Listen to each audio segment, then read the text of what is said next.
સંગઠન સૃજન અભિયાન અંતર્ગત અમારા રાષ્ટ્રીય નેતા અને લોકસભામાં વિપક્ષ નેતા એવા આદરણીય રાહુલ ગાંધીજીના માર્ગદર્શન હેઠળ સમગ્ર દેશમાં અને ખાસ કરીને ગુજરાત રાજ્યમાં જ્યારે સંગઠન સૃજન અભિયાન હેઠળ નવા જિલ્લા પ્રમુખો અને તાલુકા પ્રમુખોની નિમણૂકનું જે કામ હાથ ધરેલ અને એમાં તાલુકા લેવલે સૌ કાર્યકરોનો સેન્સ લઈ અને તાલુકા કોંગ્રેસ સમિતિના પ્રમુખ તરીકેની મારી વરણી કરી છે. ત્યારે આજે એ બદલ હું ગુજરાત પ્રદેશ કોંગ્રેસનું શીર્ષ નેતૃત્વ, અમારા જિલ્લા કોંગ્રેસનો સૌ પરિવાર અને વિશેષ કરીને મેઘરજ તાલુકા કોંગ્રેસના સૌ કોંગ્રેસ પાર્ટીના રાજકીય પદાધિકારીઓ, ચૂંટેલા હોદ્દેદારશ્રીઓ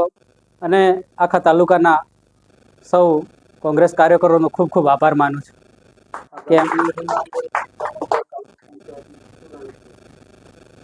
આગામી દિવસોમાં જ્યારે આપ સૌ જાણો છો તેમ સ્થાનિક સ્વરાજની ચૂંટણીઓ નજીક આવી રહી છે, ત્યારે મારા પ્રમુખ તરીકે નામની જાહેર થતાં આખા તાલુકામાં ખૂબ હર્ષ અને એક ઉત્સાહનો માહોલ છવાયો. ત્યારે સૌ કોંગ્રેસ કાર્યકરો દરેક ગામે ગામ જઈ, બૂથે બૂથ જઈ